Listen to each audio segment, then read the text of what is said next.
warahmatullahi wabarakatuh. Alhamdulillah, alhamdulillah, wassalatu wassalamu ala rasulillah Sayyidina Muhammadin ibni Abdillah wa ala alihi wa sahbihi wa man tabi'a sunnatahu wa jama'atahu wa la hawla wa la quwwata illa billah. Rabbi shrah li sadri wa yassir li amri wahlul 'uqdatam min lisani yafqahu qawli. Wa ba'du, hadratal muhtaramin yang saya hormati Bapak Ibu jamaah Musholla Al-Ghafur, bil khusus akhil aziz Bapak Haji Syahmuddin, dan juga yang kebetulan hadir teman saya, sahabat saya, saudara saya, saudara, sahabat dan teman seperjuangan di balik papan Al-Hafiz Ustaz Ali Miftahuddin. Mudah-mudahan Allah panjangkan umurnya, sehatkan jasmani rohaninya. Mudah-mudahan kita semua Bapak Ibu yang hadir pada saat kesempatan ini, Allah berikan kita bagian, jadikan kita bagian daripada hamba-hamba Allah yang minal muttaqin. Amin, Allahumma amin. Bapak Ibu yang dirahmati Allah, mungkin dalam hitungan yang kurang dari 1 bulan kita akan dipertemukan dengan salah satu hari besar yang juga bagian daripada syariat Islam, yaitu Idul Adha atau Idul Kurban atau Hari Raya Kurban. Pak Nggih? Halo? Sudah siap sapinya sini Al-Ghafur? Alhamdulillah, Pak. Berapa? Sekitar 5, Pak. Alhamdulillah. Mudah-mudahan di penghujung nanti tambah 5 lagi, 10. Jangan lupa kepalanya. Amin, Allahumma amin. Bapak Ibu yang dirahmati Allah, kalau kita bicara kurban, kemarin sempat saya singgung sedikit dengan Ustadz Ali bahwa terkait kurban. Kurban itu Pak, kalau diambil dari akar katanya, berangkat daripada kata korban, yakrubu kurbanan. Kurban ini adalah bahasa Arab yang diserap ke dalam bahasa Indonesia. Tidak ada bahasa Indonesia kurban. Itu berasal daripada bahasa Arab yang kemudian diserap, akhirnya menjadi bahasa baku Indonesia. Kemudian akar katanya berangkat daripada kata koruba yakrubu kurbanan, yang artinya mendekat atau berusaha mendekat. Kemudian diartikan secara terminologi atau istilah, sehingga kurban ini adalah upaya atau ikhtiar, usaha bagaimana seseorang berjuang untuk mendekatkan diri kepada Allah Subhanahu wa ta'ala. Yang kemudian kurban ini bukan berarti tanpa alasan, kurban ini bukan berarti tanpa sebab, sebagaimana yang melatar belakangi daripada disyariatkannya Idul Kurban ini. Bapak Ibu yang dirahmati Allah, adalah satu sosok yang fenomenal, yang namanya banyak juga disinggung dengan Al-Quran, yang juga dikenal dengan ketabahan dan tingkat kesabarannya yang ekstra. Siapa itu Bapak Ibu yang dirahmati Allah? Tidak lain dan tidak bukan adalah Ibrahim alaihis salam. Nabi Ibrahim alaihis salam. Nabi Ibrahim alaihissalam ini Pak, ujian atau pelajaran yang diberikan Allah tidak hanya pada saat usia dewasa atau menjelang usia tuanya, bahkan di usia anak-anaknya, usia-usia masih belianya, Ibrahim sudah dihadapkan dengan ujian-ujian besar dari Allah. Ujian yang terbesar daripada Ibrahim, salah satu ujian besar daripada Nabi Ibrahim adalah pada saat dia remaja, hidup di tengah-tengah masyarakat kafir Quraisy, hidup di tengah-tengah masyarakat yang pada saat itu tidak beriman kepada Allah, sehingga pada saat itu diuji tentang iman dan ketauhidannya. Bahkan ayah beliau sendiri, seorang Azar pada saat itu adalah salah satu pembesar daripada kafir Quraisy. Bahkan beliau dalam satu riwayat diceritakan sebagai orang yang punya usaha, yang bergerak, kalau sekarang Mbak Haji, punya home industry. Punya home industry yang hasil produksinya adalah Tuhan. Tuhan dulu dibuat Pak Haji, bentuknya berhala. Itu adalah profesi daripada seorang Azar, bapak daripada Ibrahim alaihissalam. Tapi apakah itu membuat Nabi Ibrahim jauh daripada Allah, jauh daripada tauhid? Tidak. Ibrahim alaihissalam disinggung dalam surat Al-Anbiya itu, Bu, wa kama ataita Ibrahim rusydahu. Ibrahim adalah salah satu nabi dan rasul yang diberikan kejelasan spiritual, diberikan kejelasan intelektual, sehingga pada saat itu dipilih oleh Allah menjadi bagian daripada hamba-hambanya yang kuat dalam tauhid. Disinggung Pak nggih dalam di juz 7 itu di surat Al-An'am, di mana seorang Ibrahim alaihissalam pada saat memperjuangkan imannya. Kalau kita bicara iman ini erat kaitannya dengan hidayah. Iman itu Pak, menjadi orang yang beriman tidak hanya berangkat dari pilihan. Menjadi orang beriman itu tidak hanya sekedar soal keinginan. Kenapa? Banyak orang-orang yang ingin menyatakan imannya, tapi Allah tidak takdirkan ia jadi bagian daripada orang beriman. Banyak orang yang punya kesempatan memperjuangkan iman daripada orang-orang yang dicintainya, entah ayahnya, entah anaknya, atau entah pamannya, tapi tidak berhasil lantaran Allah tidak pilih menjadi bagian orang-orang yang mendapatkan hidayah. Jadi menjadi orang yang beriman tidak hanya sekedar soal pilihan dan keinginan. Mutlak daripada orang beriman itu adalah erat kaitannya dengan yang namanya hidayah. Sementara kita tahu yang namanya hidayah itu bukan dan tidak lain adalah hak prerogatif daripada Allah Subhanahu wa taala. Makhluk atau hamba tidak pernah punya kewenangan untuk memberikan hidayah atau menentukan orang itu beriman. Sebagaimana Ibrahim alaihissalam ketika berharap bapaknya menjadi bagian daripada orang-orang yang beriman. Sa'astaghfirulaka rabbi, aku berharap pada Allah, aku mohonkan ampun padamu untuk Allah agar kamu bagian daripada orang-orang yang beriman. Lantas apa jawaban Allah pada saat itu, Bapak? Wa ma kana lin nabiy ayastaghfiru lil musyrikina walau kanu uli qurba. Tidak pantas, tidak berhak sekalipun kamu nabi dan rasul untuk memintakan ampun untuk orang-orang yang musyrik dan tidak beriman, sekalipun itu saudaramu, orang terdekatmu, bapakmu, ibumu, pamanmu, atau bahkan anakmu. Maka menjelang sepeninggalan daripada bapaknya Ibrahim pun tidak menjadi bagian orang-orang yang beriman. Kita ambil contoh lagi, seorang Nuh alaihissalam yang pada saat itu ingin memperjuangkan daripada iman daripada seorang anaknya, sampai-sampai pada saat banjir ini menjelang banjir bandang, dijumpainya Pak Nuh ini Pak dengan beberapa orang sudah naik bahtera sebagaimana perintah Allah. Tiba-tiba dijumpai anaknya yang pada saat itu berlarian ingin menyelamatkan diri daripada banjirnya, sehingga ia beranggapan bahwa gunung akan menyelamatkan dia dari banjir bandang ini Pak. Tiba-tiba pada saat Nabi Nuh melihat anaknya, naluri daripada orang tua, entah bapak atau ibu, ketika ingin melihat anaknya dalam keadaan bahaya, tentu terbersit dalam hatinya ingin menjadi bagian daripada orang segera menyelamatkannya, diselamatkan daripada bahaya, diselamatkan daripada hidayah. Tapi apa pada saat itu jawaban? Ketika Nabi Nuh berkata, "Ya bunayyarkam ma'ana." Diceritakan dalam Al-Quran itu Pak, di juz 12 surat Hud itu, "Ya bunayyarkam ma'ana." Hei anakku, tolong mendekat padaku. Ayo naik bahtera bersamaku, bersama orang-orang yang beriman, agar kamu bagian daripada orang yang selamat. Selamat jasad dan juga selamat rohani, selamat imannya. Tapi apa jawaban dari anak Nuh pada saat itu Pak? Qala sa'awi ila jabalin ya'simuni minal ma.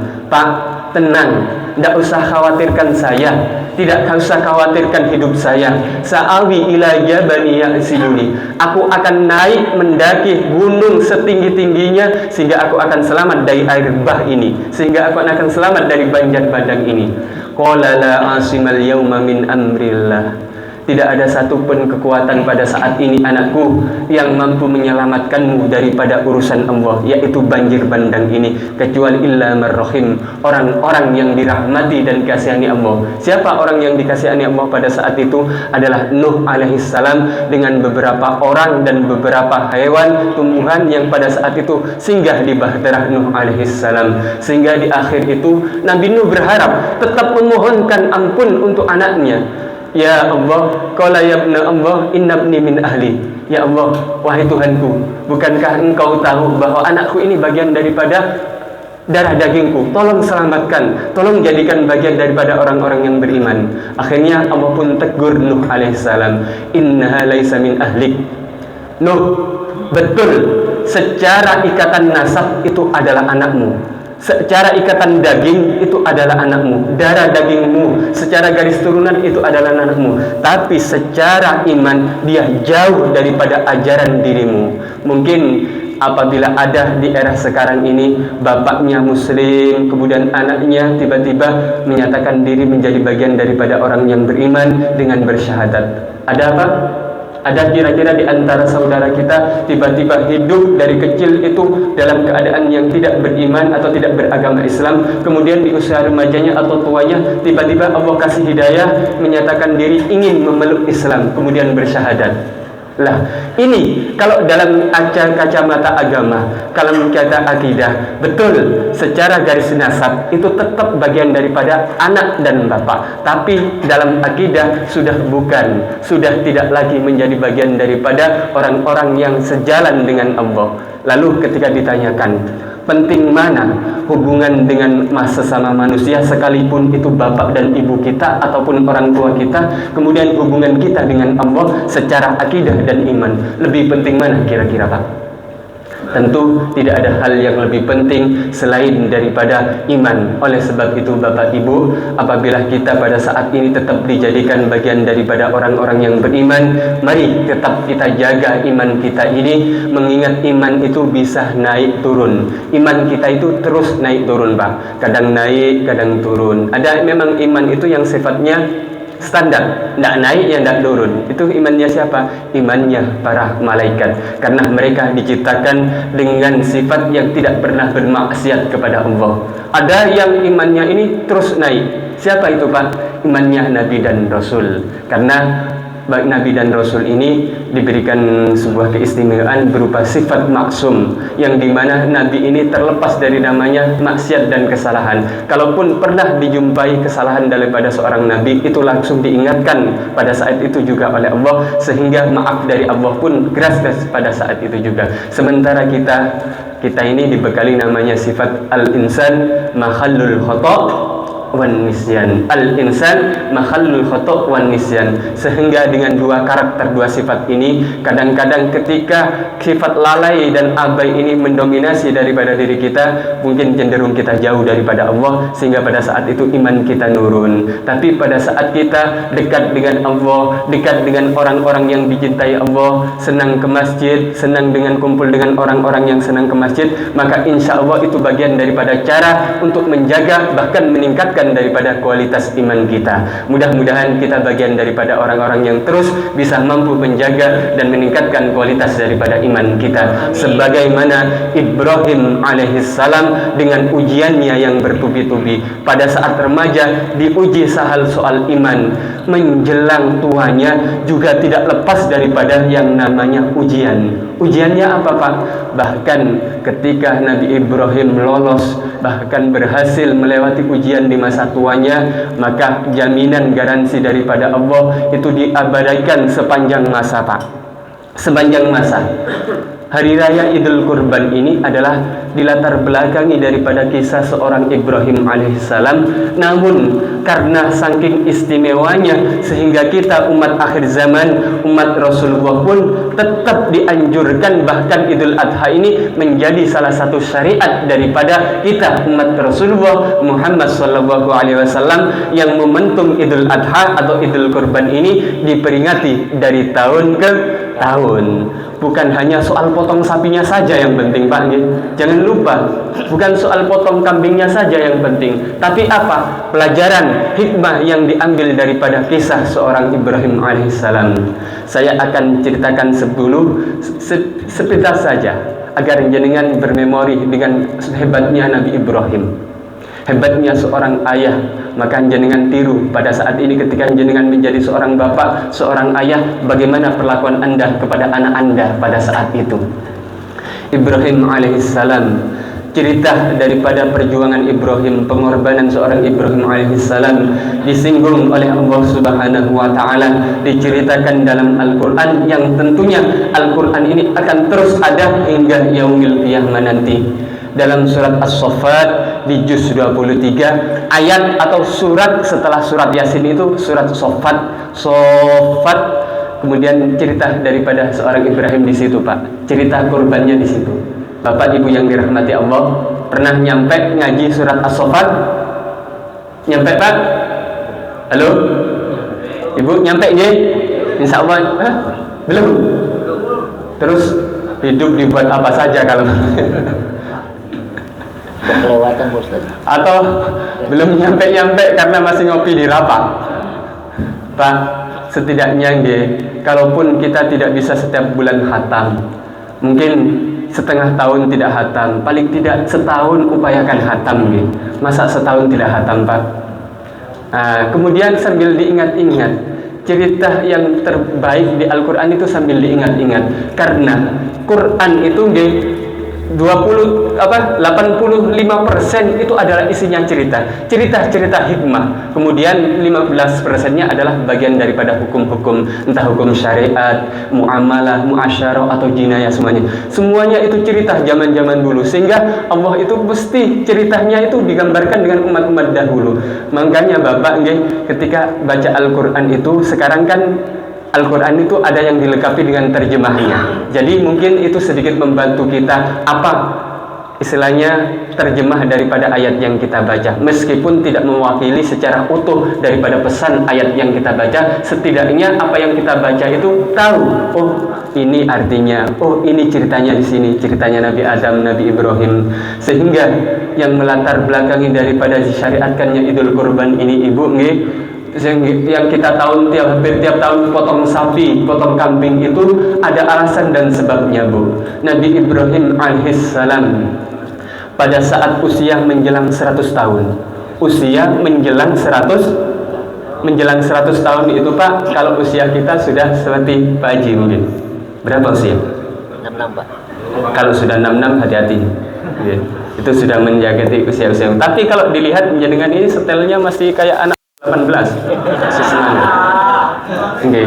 Jangan-jangan ke atas 66 ke bawah 16. Bisa jadi seperti itu. Ada yang seperti itu ya. Bilang orang Banjar bujur banget. Istri masih ada, Pak Ji? Istri masih ada? Ada. Alhamdulillah. Karena di usia-usia tua itu penting adanya istri, Pak. Kadang-kadang anak itu, ya betul, Pak, kadang-kadang anak kita itu tidak sehebat istri kita. Kalaupun pada saat kecil itu kita upayakan menjadi anak yang terhebat, pada saat kita tua kadang-kadang lebih sibuk kepada anaknya, lebih sibuk kepada keluarganya, atau lebih sibuk kepada anaknya. Tapi beda dengan istri kita. Insya Allah istri kita itu akan menjadi orang-orang yang, kalau istri benar-benar istri yang solehah, itu akan benar-benar perhatian dan peduli sampai kita tidak ada lagi di dunia ini. Bahkan kalau kata Bang Haji, cintanya akan tetap ada sampai menjelang hidup kembali. Betul tidak? Betul. Lagunya hafal, Pak Haji? Saya juga tidak hafal. Ingat liriknya saja, itu Pak Haji. Nah, itulah. Ibrahim alaihissalam menjelang usianya ke 100 tahun. Lama tidak dikaruniai anak. Bahkan ada klaim bahwa Siti Hajar, Pak Haji. Siti Hajar ini, Nabi Ibrahim itu punya istri 2, Bu. Nabi Ibrahim itu punya istri 2, yaitu Hajar dan Sarah. Hajar menurunkan anak berupa Ismail alaihissalam, kemudian Sarah menurunkan anak berupa Nabi Ishak, yang kemudian anak turunnya adalah Yakub sehingga Nabi Yusuf dan seterusnya. Ismail, garis keturunan daripada Rasulullah Muhammad SAW adalah nyambung kepada Ismail alaihissalam kepada Nabi Ibrahim. Jadi Nabi Ibrahim ini adalah dedengkotnya Nabi yang punya garis keturunan hebat, Pak. Menjelang usia 100 tahunnya, karena lama tidak punya anak, tentu dalam hidup berumah tangga ini, Pak, yang diharap di samping keluarga yang sakinah, tentu yang menjadi harapan kita adalah anak, baik yang perempuan ataupun laki-laki. Tidak usah pusing, Bu, dikaruniai anak perempuan semuanya, tidak usah pusing. Di anak keluarga laki-laki semuanya, tidak usah pusing. Kadang-kadang kita dikaruniai anak 1 perempuan, 2 perempuan, 3 perempuan, kapah yang laki-laki. Perempuan laki-laki itu sama saja. Bahkan ketika pada saatnya kita dikaruniai hanya anak perempuan, enak, Pak. Enaknya gimana? Cepat mantu. Itu salah satunya, cepat mantu. Kalau anak laki-laki kadang usia 30 belum kawin-kawin. Nah, kapan kawin? Belum nemu, Pak, gitu. Anaknya, bapaknya carikan, enggak nemu juga, enggak cocok juga. Itu hikmah daripada anak perempuan. Menjelang usianya 100 tahun, belum dikaruniai anak juga. Lantas Nabi Ibrahim bermohon kepada Allah, pergilah ke Baitul Maqdis di Palestina itu, Pak. Kemudian beliau berdoa. Doa di kelanjutan ayat itu, Rabbi habli minas solihin, Rabbi habli minas solihin. Ini saya sekaligus saya ijazahkan ke jenengan. Ketika anak jenengan kemudian kadang ada bapaknya itu baik, ibunya baik, ahli sholat ke masjid, ahli sholat berjamaah, anaknya bandel. Ada enggak? Ada, tetap ada itu, Pak. Jangankan sekarang, jangankan sekelas jenengan, jangankan sekelas ustadz, jangankan sekelas kiai, habaib sekalipun, sekelas nabi pun ada anaknya yang bandel. Bandelnya tidak hanya soal perilaku dan ucapan, bahkan bandelnya diwujudkan dalam bentuk akidah. Siapa? Ya tadi itu, anak daripada seorang Nuh alaihissalam, Kan'an, yang pada saat itu ingkar kepada ajaran bapaknya. Kalau anak kita bandel soal disuruh tidak mau, disuruh beli gula dapat micin, disuruh beli dapat garam. Nah itu ada yang bandel, suruh ngaji nyampe ke gion online, ada kan seperti itu. Sekolah ambil sangunya, taruh seragamnya, nyampe ke tempat-tempat yang tidak sebenarnya tidak dianjurkan. Ada yang seperti itu. Sudah, Pak, jangan selalu salahkan anak. Kadang-kadang mungkin ada yang salah pada diri kita. Kenapa kita ini diuji dengan anak yang bandel? Kenapa kita ini diuji dengan anak yang dablek? Udah dablek, bandel, tidak pinter. Ada. Mudah-mudahan di sini tidak ada. Mudah-mudahan di sini tidak ada. Kalaupun ada, Pak, itu adalah fitrah dan sunatullah. Jangan selalu salahkan anak. Barangkali ada yang salah pada diri kita. Apa yang paling melatar belakangi karakter di samping perilaku daripada orang tuanya juga satu, Pak, halal dan haram daripada rezeki kita. Kualitas halal dan haram rezeki kita itu juga menjadi faktor yang mempengaruhi psikologis daripada anak kita. Kadang anak kita itu buntu, sudah diajarin, disekolahkan ke sana, dingajarkan ke sana, masih belum bisa. Mungkin ada yang salah daripada rezeki yang masuk ke perut anak kita. Maka itu evaluasi daripada diri kita. Kenapa, Pak? Itu bisa dibuktikan. Imam Syafi'i bisa cerdas itu lantaran bapaknya paling bisa menjaga dalam hal halal dan haram. Ada rezeki itu yang sifatnya halal saja. Ada rezeki itu yang sifatnya di samping halal juga thayyiban. Sehingga Allah itu melengkapi pada saat memerintahkan hambanya, kulu min thayyibati ma razaqnakum halalan thayyiban. Nah, jadi halalan thayyiban. Ada yang halal saja, ada yang halal sekaligus thayyiban. Maka sepanjang kita bisa cari yang halal yang thayyiban, maka tetap ambil yang halalan dan thayyiban. Kalaupun harus kita dihadapkan dengan yang halal saja, ya tetap ambil saja. Yang penting jangan yang haram. Jangan sampai ikut-ikut orang yang punya falsafah hidup, cari yang haram aja yang susah, apalagi yang halal. Jangan, jangan. Itu bukan falsafah. Logikanya harus kita balik. Cari yang haram itu justru sebenarnya susah. Yang halal itu gampang, Pak. Kita tinggal bikin cilok saja, kemudian bungkus, mangkal di depan musola ini, ada kemudian tulis cilok murah 5.000, pasti datang. Nah, modalnya juga tidak banyak, kemudian juga ringan. Itulah cara. Sebenarnya tinggal kita saja mau atau tidak, kreatif atau tidak, itu saja, Pak. Sehingga doa Nabi Ibrahim pada saat itu adalah Rabbi habli minas solihin. Qala inni dahibun ila Rabbi habli minas solihin. Sehingga pada itu, Rabbi, wahai Tuhanku, tolong hadiahkan kepadaku, anugerahkan kepadaku. Hab ini adalah fi'il amar atau kata perintah. Hab, perintah itu kalau dari bawahan ke atasan itu namanya doa atau namanya permohonan. Tapi kalau dari atasan kepada bawahan, contoh dalam Al-Quran ada ayat aqimus sholah wa atuz zakah, itu adalah perintah daripada Allah untuk hambanya. Dari atasan kepada bawahan itu namanya amar atau perintah. Tapi kalau dari kita berharap, bermohon, itu namanya doa. Sehingga Nabi Ibrahim berdoa, Rabbi habli minas solihin. Sehingga singkat cerita, setelah beberapa berhari berdoa, bermunajat kepada Allah, tiba-tiba Hajar didapati hamil, singkat ceritanya, sampai mengandung dan melahirkan seorang putra. Fabasyarnahu bihulamin halim. Maka pada saat itu Ibrahim alaihissalam, aku kasih kabar gembira berupa rezeki yang terbaik, berupa anak yang benar-benar sabar. Tidak hanya sabar, halim. Halim itu Pak lebih keren daripada sabar. Ada anak yang namanya, umpamanya ada Abdus Sabur.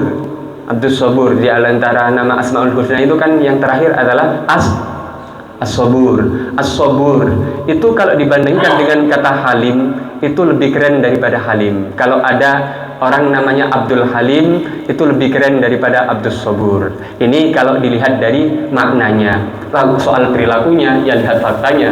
Kadang-kadang yang namanya sabur, sabar ini orangnya suka marah. Oh, namanya suka marah. Tapi nah, ketika usia Ismail itu menjelang, diceritakan ada yang ngomong 7 tahun, ada yang ngomong 16 tahun. Tiba-tiba Allah tagih janji daripada Nabi Ibrahim. Loh, di mana letak cerita tagihan daripada Nabi Ibrahim ini, Pak? Nabi Ibrahim pada saat itu di masyarakatnya itu dikenal sebagai hamba Allah yang taat, patuh, penuh takwaan, dan yang paling orang tidak banyak punya adalah dermawan. Nabi Ibrahim ini dikenal sebagai orang yang dermawan. Hampir tiap tahunnya itu membeli 1000 kambing, kemudian 100 daripada 1000 kambing, 100 daripada sapi. Atau kalau orang sekarang sapi, kalau orang di Padang Pasir tidak ada sapi wajib, ada naik onte. Kalau dibahasakan, dikontekstualkan orang Balikpapan, sapi. Karena kalau kita beli onta di sini, kita diciduk oleh pemerintah. Karena onta bagian daripada satwa yang dilindungi. Kalau ada Masjid Al-Ghafur atau Musola Al-Ghafur nyembelih onta, kemudian Pak Rahmat masuk dengar, diciduk nanti. Jadi sapi. Kemudian saking dermawannya Nabi Ibrahim, tiba-tiba ada seorang tamu yang datang, yang pada saat itu punya latar belakang tidak Islam atau bukan orang yang beragama Islam, orang yang non Muslimnya pada saat itu, bahasa sekarang bertamu kepada Ibrahim. Ibrahim alaihissalam, aku dengar dirimu ini suka menjamu tamu, menyembelih kambing, menghormat tamu dengan sebaik-baiknya penghormatan. Maka aku pada saat ini ingin berkunjung menjadi bagian tamu diriku. Dipersilahkanlah tamu ini untuk masuk ke dalam rumah Nabi Ibrahim alaihissalam. Tamunya bukan orang Islam. Jadi seandainya, Pak, ini pelajaran buat kita. Siapapun tamu yang datang kepada kita, entah itu orang Muslim ataupun orang tidak Muslim atau orang Kristen lah, orang Buddha, orang Hindu, sepanjang dia punya niat baik kepada kita, sekedar bertamu ataupun punya urusan, maka buntak itu kita lebar-lebar, hormat dengan penghormatan sebaik-baiknya. Karena di hadis itu Rasulullah tidak pernah mengatakan tamu itu harus Muslim. Tamu itu harus yang seakidah dan seaman. Kenapa? Pada saat itu Rasulullah mengatakan, idza dakhala adakumud dhaifa dakhala birizqihi. Ketika ada seorang di antara kalian yang kedatangan tamu, maka tamu itu datang dengan membawa rezeki daripada tuan rumahnya. Rasulullah tidak mengatakan di sarah hadis itu tamu itu harus seakidah dan seagama. Jadi orang non-muslim pun bisa punya status sebagai tamu pada kita. Maka hormati tamu itu dengan penghormatan yang sebaik-baiknya. Kenapa? Karena ketika tamu itu datang masuk ke rumah kita, Bapak Ibu, maka dia masuk dengan membawa rezeki yang dititipkan Allah. Entah rezeki itu sifatnya maknawi ataupun sifatnya yang hakiki, yang tidak dinutup kemungkinan tiba-tiba pada saatnya kita pusing-pusing. Ini cerita fakta. Kemarin saya diceritain Ustaz Ali. Ini yang fakta dan real. Saya angkat di tengah-tengah Masjid Al-Ghafur. Beliau cerita sama saya, ketika sembakonya sudah habis, mau belanja ke pasar, yang biasanya kata beliau ukuran belanja beliau itu 200.000 yang harus dikeluarkan dari kantong. Ini yang saya dengar dengan kepala saya sendiri, Pak, dan masih hangat. Kemarin beliau cerita sama saya, tiba-tiba 5 menit sebelum beliau berangkat ke pasar, sebelum starter sepedanya, sebelum bonceng istrinya, sebelum bawa anaknya, tiba-tiba ada orang yang ngetuk pintunya. Ketuk pintunya, Singkat cerita, selepas mau pulang, tamu itu tiba-tiba buka dompetnya. Kalau sudah buka dompet ini urusan apa, Pak Haji? Iya, sedekah ya. Urusan apa, Pak, kalau sudah dompet ini? Urusan fulus, Pak. Tidak mungkin keluarkan dompet ini tiba-tiba keluarkan kwitansi. Tidak mungkin. KTP, tidak mungkin. ATM punya sendiri, ada PIN-nya, Pak Haji. Kalau jenengan mau kasih ATM saya, sekalian ATM-nya, Pak Haji. Kalian PIN-nya. Beliau cerita kepada saya, tiba-tiba tamu ini, Pak, buka dompet, ambil satu lembar, entah berapa lembar, yang jelas beliau bilang sama saya, tiba-tiba yang dikasih bukan bapaknya, bukan ibunya, anaknya dikasih. Kalau anaknya yang dikasih sudah otomatis akan jadi milik bapak dan ibunya, sementara anaknya belum bisa tasarruf untuk uang itu. Anak yang sekecil itu dikasih 100.000, 50.000, tidak ada bedanya, semuanya sama-sama kertas. Tapi kalau bapaknya dan ibunya suruh milih yang merah atau yang biru, pasti pilih yang merah. Yang merah sudah pasti. Tiba-tiba beliau cerita sama saya, keluarkan anaknya. Tiba-tiba anaknya, nah ini buat saya ya, kata bapaknya mungkin dalam hati, bisa ke saya. Akhirnya setelah tamu itu pulang, berangkatlah beliau dengan niat yang pertama tadi, belanja ke pasar. Belanja yang harusnya dengan nominal 200.000, karena ada subsidi dari tamu itu, ada sangu dari tamu itu yang dilewatkan dari anaknya, tiba-tiba beliau cuma nombok sekitar mungkin 20.000 saja. Jadi otomatis tamu itu mengganti atau membawa rezeki 180.000. Inilah yang dikatakan Rasulullah, tidak harus muslim tamu itu, tidak harus yang seakidah, bahkan yang tamu yang non muslim pun bisa jadi akan membawa rezeki kita yang lebih besar. Sehingga Rasulullah hormati tamu itu dengan penghormatan yang sebesar-besarnya, karena ketika masuk dia membawa rezeki daripada Allah. Kemudian garansinya lagi, wa idza kharaja bi maghfirati dunubihi. Hadis ini sahih dan mutawatir, ada di Mukhtarul Ahadits karya Imam Bukhari.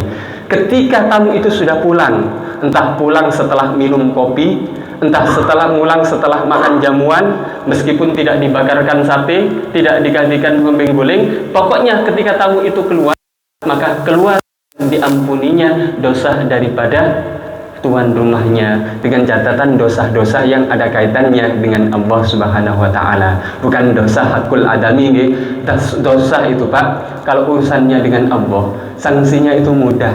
Maka Allah memberikan fasilitas, kalau dosa itu sifatnya kecil, sudah selesaikan dengan istighfar. Faqul tastaghfiru rabbakum innahu kana ghaffara yursilis samaa 'alaikum midrara. Faqul istaghfiru, beristighfarlah, mohon ampun saja, cukup kepada Allah. Tapi kalau dosa itu kaitannya sudah dengan sesama, maka salah satu syaratnya tidak cukup ditebus dengan tobat, tapi dimintai maaf atau ridho daripada orang yang kita salahi. Maka Pak, sepanjang kita hidup ini, kita ingat-ingat berapa banyak hati-hati yang sudah kita sakiti, tetangga kita, saudara kita. Maka sebelum Allah panggil kita, mari berbesar hati untuk memohon maaf. Karena melalui momentum Idul Fitri kemarin kan kita selalu ngomong mohon maaf lahir batin, mohon maaf lahir batin. Itu seolah-olah kita sadar sesadar-sadarnya pada saat itu kita bagian daripada orang yang bersalah, sehingga pada saat itu seolah-olah tidak ada orang yang merasa benar sendiri. Maka bawa semangat Idul Fitri itu, meskipun kita tidak ada di Idul Fitri lagi.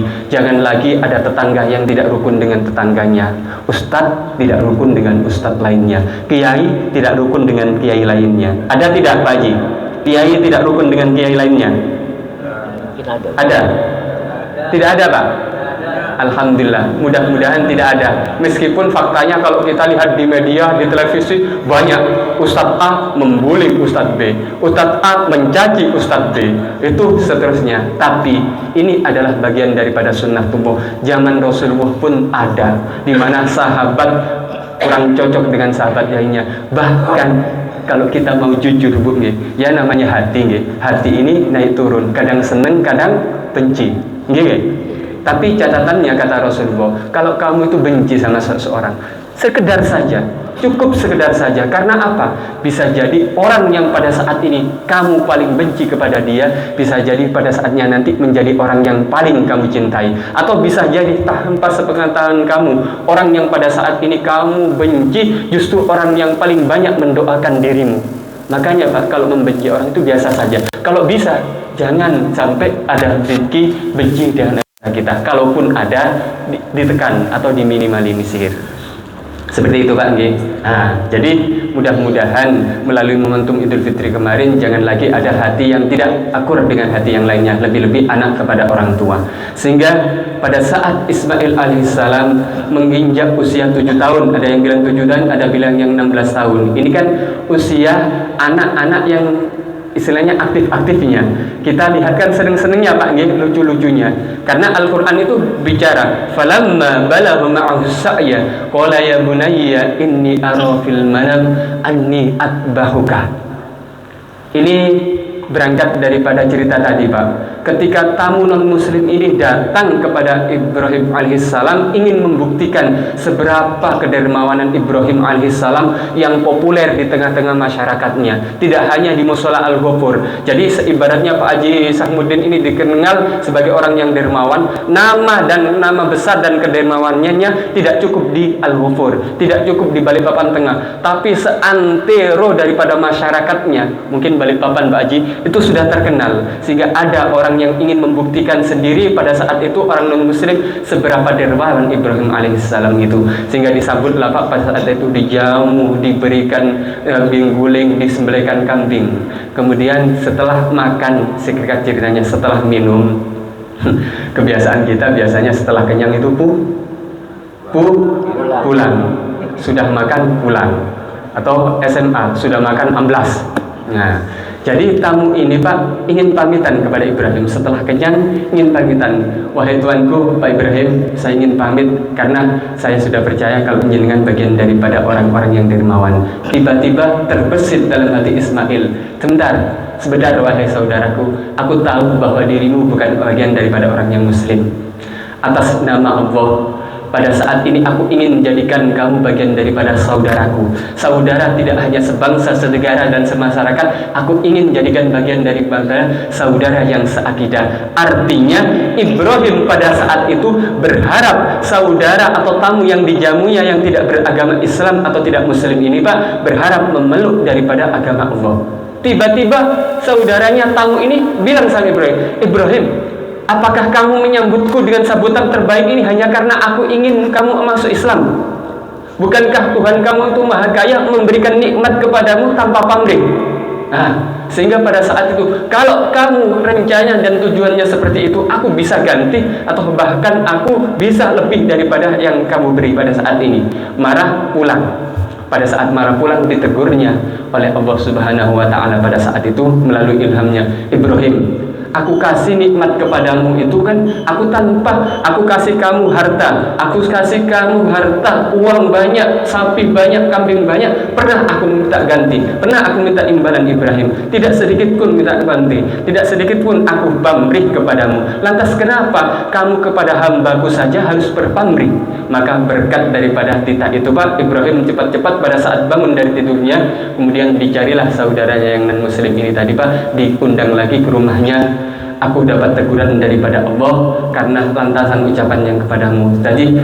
Aku pada saat ini menyatakan padamu bahwa penghormatanku, sambutanku pada saat itu bukan karena aku ingin menjadikan kamu bagian dari Islam, tapi aku ingin menjadi bagian daripada kamu orang-orang yang selamat dunia dan akhirat. Menjawab dengan itu Pak, baiklah Ibrahim, kalau kamu dapat perintah dari Allah, ditegur seperti itu Allah pada Allah Subhanahu wa Ta'ala, maka pada saat ini aku berikrar, bersyahadat, asyhadu an la ilaha illallah wa annaka rasul, bukan Muhammad pada saat itu, wa annaka rasulullah, aku bersaksi bahwa tiada Tuhan selain Allah, dan aku bersaksi Ibrahim bahwa kamu adalah utusan daripada Allah. Bersyahadat lantaran kesabaran dan kedermawanan yang diwujudkan dalam perilaku dan wujud daripada real daripada Ibrahim alaihissalam, sehingga pada saat itu Ibrahim ditambah. Tapi ketahuilah wahai saudaraku, seandainya orang-orang mengenalku dan mengenalku sosok sebagai yang dermawan hanya karena aku menyembelih 1000 sapi, 1000 kambing, 100 onta, atau bahkan ribuan yang aku sudah sembelih, seandainya pada saat ini Allah berikan aku berupa anak, kemudian Allah perintahkan aku untuk korbankan, maka akan aku laksanakan. Sehingga berjalan lama Nabi Ibrahim sudah lupa dengan ucapan itu, Pak. Ucapan daripada seorang nabi ini, Pak, itu adalah hutang, dianggap sebagai nadar. Sehingga Allah saksikan pada saat itu, malaikat saksikan, sehingga pada saat Allah berikan anugerah berupa anak, kemudian anak itu tumbuh dewasa berupa Ismail alaihissalam, kemudian Allah tanggi janji itu. Kemudian Nabi Ismail bermimpi, Allah tagih janji itu melalui mimpinya. Falamma balagha ma'ahu sa'ya qala ya bunayya inni ara fil manam anni adbahuka. Kemudian Nabi Ibrahim mimpi sampai 3 kali. Beliau menyatakan ini ilham dari Allah. Sebenarnya Nabi Ibrahim ragu-ragu pada saat itu, Pak. Ini waktunya masih ada, Pak? Masih, Pak. Pak. Terus saja. Masih? Masih, Pak? Jangan kalau sudah panas pokoknya jangan. Saya akan persingkat. Sebenarnya dengan 3 kali mimpi itu Nabi Ibrahim ragu-ragu, sehingga keraguan-raguan ini kita kenal sekarang ini, Pak, istilah pada saat bulan Dzulhijjah ini kan kita dianjurkan, yang paling dianjurkan adalah puasa 10 hari atau 9 hari, karena 10 harinya itu sudah Idul Adha. 9 hari ini yang paling dianjurkan. Di antara 9 hari ini 2 yang paling dianjurkan, yaitu hari Arafah dan hari Tarwiyah. Tanggal 8 Dzulhijjah itu adalah hari Tarwiyah. Kemudian hari tanggal 9-nya Bapak Ibu, kalau kita tidak ada udzur puasa, itu adalah hari Arafah. Sehingga hari Tarwiyah ini dikenal oleh ulama, diartikan sebagai hari keraguan-raguan. Kenapa? Karena pada saat tanggal 8 Dzulhijjah itulah Nabi Ibrahim bermimpi sampai 3 kali itu, Pak. Beliau ragu apakah ini dari Allah atau justru bisikan daripada syaitan ingin menjadikan anakku sebagai korban. Tapi 3 kali bermimpi Nabi Ibrahim memanggil komitmen, membuat sebuah komitmen, ini perintah daripada Allah, yang mungkin Allah meningkatkan daripada ucapan saya yang jauh sebelum Allah anugerahkan berupa anak, berupa Ismail ini, yaitu nadar saya. Pada saat itu saya berucap, seandainya Allah takdirkan aku punya anak dan Allah perintahkan aku untuk mengorbankan anak itu, untuk menyembelih anak itu, maka aku akan sembelih. Tidak hanya soal kambing dan sapi, anak pun akan aku sembelih. Ini menunjukkan loyalitasnya kepada Allah, totalitas dan loyalitasnya, pengabdiannya kepada Allah. Ditunjukkan nyawa, bukan soal sapi, Pak. Kalau sapi patungan 2.800.000. Kalau patungan, kalau umpamanya satu orang mampu, kisaran paling mahal berapa, Pak Haji? 20 atau 30 juta. Tapi nyawa berapa harganya, Pak? Berapa harga nyawa? Tidak ada harga nyawa. Ada tokonya nyawa? Tidak ada tokonya. Bahkan rumah sakit terbaik pun tidak akan pernah menyediakan yang namanya nyawa. Tapi Ibrahim alaihissalam ingin menunjukkan besar cinta kepada Allah, utuhnya kepada Allah, atas apa yang diperintahkan Allah, sekalipun nyawa akan aku kasih kepada Allah lah. Seperti ini, Pak. Jadi kalau Allah itu sudah memilih kita, dihadapkan dengan kondisi entah senang atau tidak senang, yakinlah bahwa itu adalah bagian daripada nikmat Allah. Jadi kemarin Ustadz Ali menyatakan pada saya bahwa orang itu semakin besar juga ujiannya. Semakin orang itu diangkat derajatnya oleh Allah, semakin besar juga ujiannya. Ini dalam perspektif fikih seperti itu akan ada. Tapi dalam perspektif orang-orang tasawuf, orang-orang ahli tasawuf, tidak ada yang namanya ujian, itu tidak ada. Semuanya adalah nikmat. Kenapa? Orang-orang syariat atau orang-orang fikih itu selalu mengatakan di balik ujian akan selalu ada di balik ujian ada hikmah. Itulah kemudian menyimpulkan orang-orang ahli tasawuf, pada hakikatnya kalau begitu tidak ada yang namanya ujian, semuanya adalah nikmat. Buktinya setelah ujian itu pada hakikatnya hikmah, itu adalah nikmat Allah. Sehingga garis besarnya tidak ada yang namanya ujian, semuanya adalah nikmat daripada Allah. Sekalipun dalam kacamata hari kita itu kesannya tidak nyaman, bahkan merugikan, yakinlah pada saatnya nanti ada hikmah besar di balik itu. Sebagaimana Ibrahim alaihissalam pada saat ingin menyembelih anaknya, justru dijadikan pada saat itu momentum bersejarah dan diabadikan dari tahun ke tahun, dan itu cerita itu dikisahkan dalam Al-Quran, dan kisah itu diperingati dari tahun ke tahun hingga kita umat akhir zaman. Masih bisa dilanjut? Memang, Pak, kalau cerita dipotong itu kadang-kadang tidak enak. Tapi kalau tidak potong, waktunya mepet. Dan sangunya juga terbatas kayak ini. Sangunya juga terbatas kayak ini.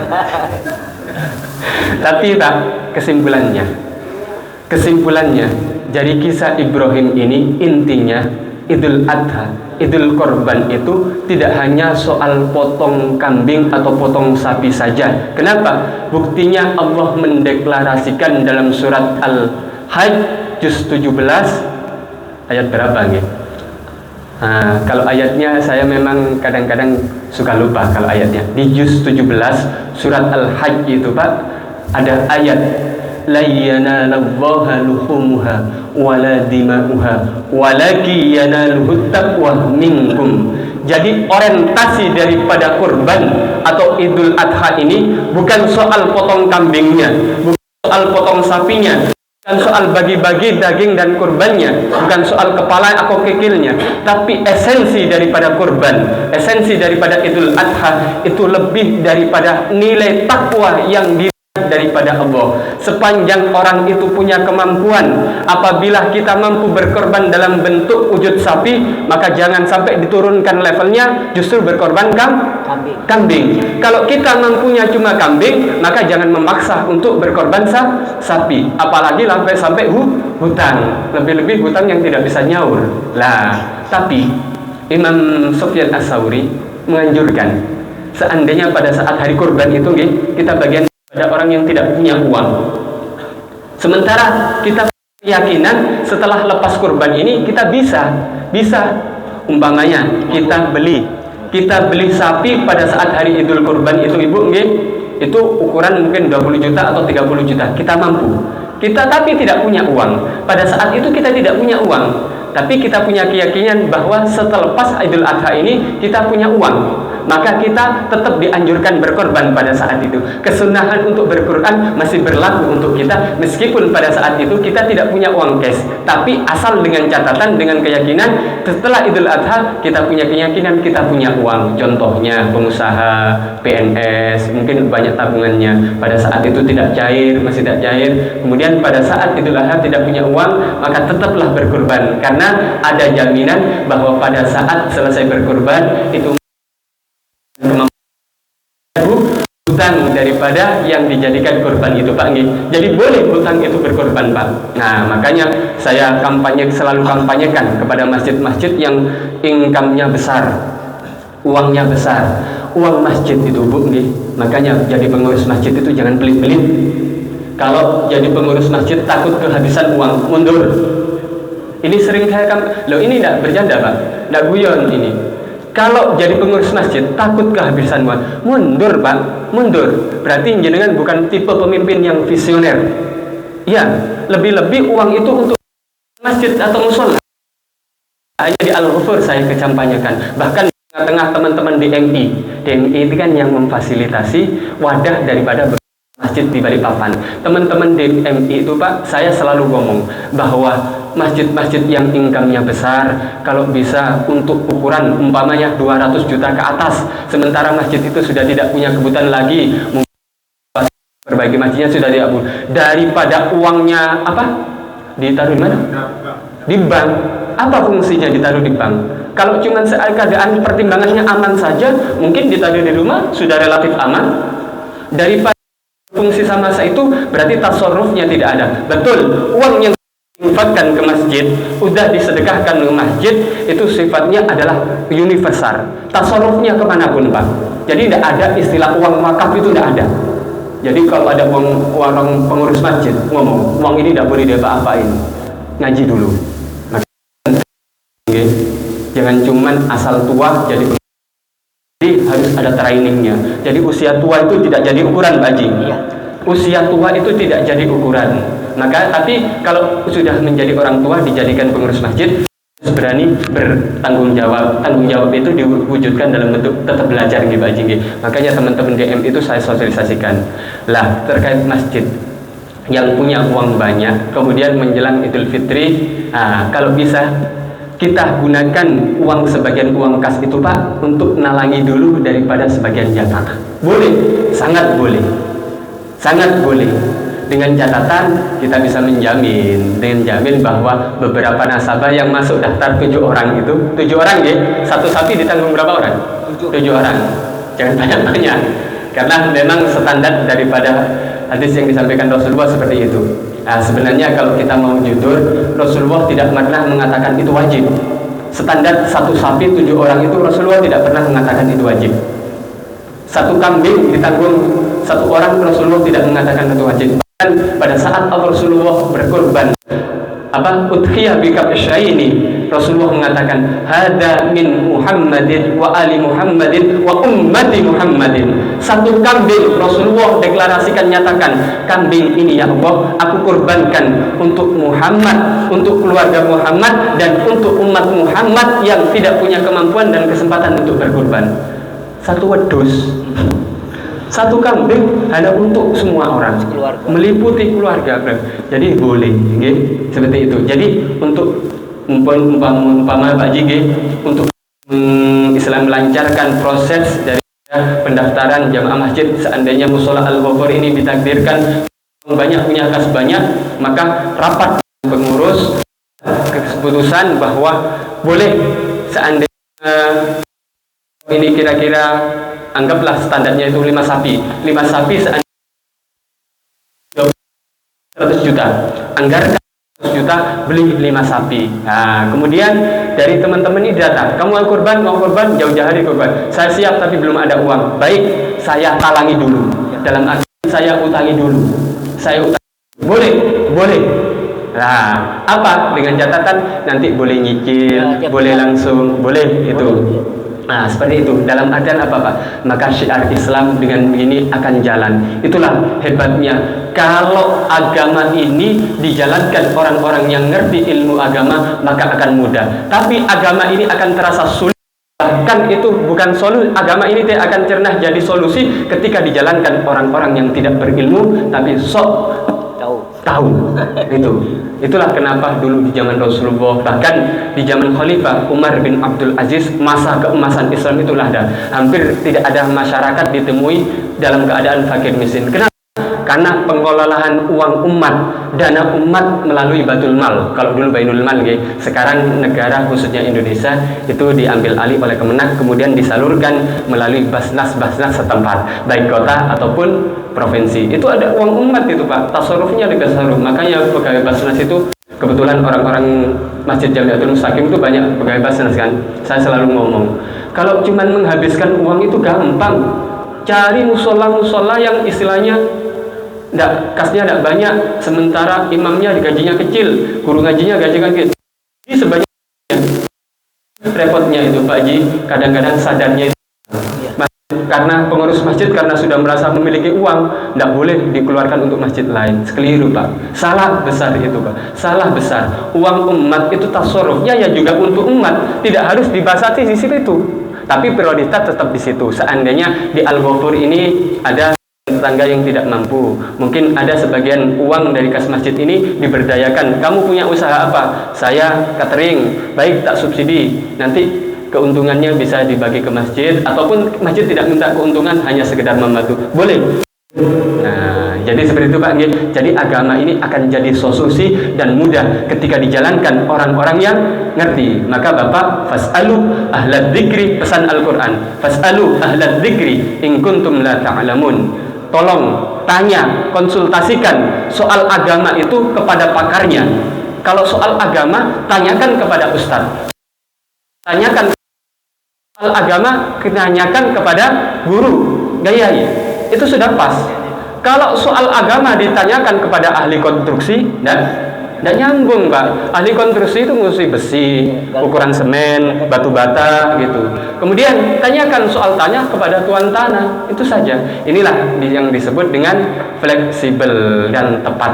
Bapak Ibu dirahmati Allah. Mungkin itu sedikit yang saya bagi, sebenarnya tidak pada puncaknya masih, karena waktunya terbatas, sehingga kurban itu pada hakikatnya adalah bentuk upaya pendekatan diri kepada Allah Subhanahu wa Ta'ala sebagai wujud syukur kita kepada seorang hamba yang mungkin pada saat ini diberikan kelonggaran dalam hal rezeki. Sehingga mari jangan sampai ketika kita dipilih menjadi orang yang longgar rezeki tidak berkorban, maka itu tetap menjadi bagian daripada syariat yang dianjurkan gitu ya. Di akhir hadisnya itu Rasulullah mengatakan fatibu biha nafsan, fatibu biha nafsan. Redaksi hadisnya lengkapnya, ma amila adamiyun min amalin yauman nahri ahabba ila Allahi min ihraqi hadad dammi. Tidak ada amal yang paling utama pada saat hari nahar atau Idul Adha ini yang dilakukan anak Adam selain daripada memotong korban. Bukan hanya tukang jagalnya. Ini bahasa kinayah Pak ya, jangan disalahgunakan bahwa yang paling utama itu adalah memotong sapi. Bukan memotong sapinya dalam artian berkorbannya. Bahasa hadis, bahasa Al-Quran ini kadang-kadang memang bahasa kinayah, ada deduksinya. Jadi min ihraqi hadad dami, yang paling utama pada saat Idul Adha itu adalah orang-orang yang berkorban itulah Pak. Bahkan Imam Ibnu Qayyim mengatakan bahwa sedekah senilai hayawan kurban, tapi di selain hari kurban itu tidak lebih mulia daripada menyembelih kurban pada saat hari kurban. Maksudnya apa? Orang yang punya kesempatan berkorban pada saat hari kurban itu Pak, kemudian ada orang lain yang bersedekah dengan nilai hayawan kurban tapi tidak pada hari kurban itu. Umpamanya bersedekah dengan uang 20 juta tapi di luar hari kurban, maka tidak akan pernah melampaui pahala daripada orang yang berkorban, meskipun 2 kali lipat atau 3 kali lipat yang dikatakan Imam Ibnu Qayyim. Ini menunjukkan bahwa pahala berkorban itu besar, karena ini menunjukkan totalitas dan loyalitas pengabdian kita kepada Allah Subhanahu wa Ta'ala yang diberikan contoh oleh Ibrahim alaihis salam. Mudah-mudahan Bapak Ibu kita bagian orang-orang yang sadar pentingnya mengabdi setotal-totalnya kepada Allah Subhanahu wa Ta'ala, baik dengan perilaku ataupun dengan harta-harta kita. Mungkin itu sedikit, kurang lebihnya mohon maaf, kita sambung jika ada waktu di kemudian hari. Oke, itu. Baik. Pertanyaannya ditunda di hari-hari berikutnya. Mungkin jamnya belum tepat. Alladzi niyyatu wa likulli niyatin salihah bi jahin nabiyil mustafa wa ila hadratin nabiyil mustafa Muhammadin sallallahu alaihi wasallam. Sya'ulillah lahumul fatihah. A'udzu billahi minasy-syaithanir rajim. Bismillahirrahmanirrahim. Alhamdulillahi rabbil alamin. Arrahmanir rahim. Maliki iyyaka na'budu wa iyyaka nasta'in. Ihdinas siratal mustaqim. Shiratal ladzina an'amta 'alaihim. Bismillahirrahmanirrahim. Alhamdulillahi rabbil alamin. Allahumma shalli ala sayyidina Muhammadin wa ala ali sayyidina Muhammad.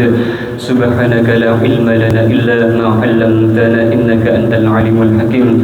Rabbana anfa'na bima 'allamtana, rabbi 'allimna alladhi yanfa'una, rabbi faqihna wa faqih ahlana wa qarabadin lana fi dinina. Rabbana atina fid dunya hasanah wa fil akhirati hasanah wa qina 'adzaban nar. Wa sallallahu ala sayyidina Muhammadin wa ala alihi wa sahbihi wa sallam. Subhana rabbika rabbil izzati amma yasifun wa salamun 'alal mursalin walhamdulillahi rabbil alamin. Taqabbalallahu minkum.